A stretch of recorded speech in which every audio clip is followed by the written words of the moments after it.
So I'm managing director of Digital Switzerland, so trying to make Switzerland a digital innovation hub. And beside that, I'm also an entrepreneur and a business angel. So we have 150 members as of today, and I would say about 100, 120 maybe, they are middle or big companies of Switzerland.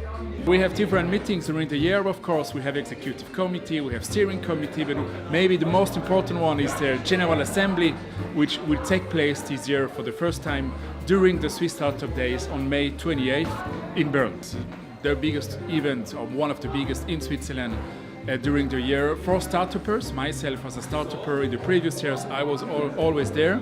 It's great to have many one-to-one meetings to get inspired, and I think very important to meet peers from all over Switzerland. Since it's Bern, you meet everyone, many people from Geneva to St. Gallen, and to meet investors, and because we also organize the General Assembly, hopefully to meet many corporate representatives. So be there.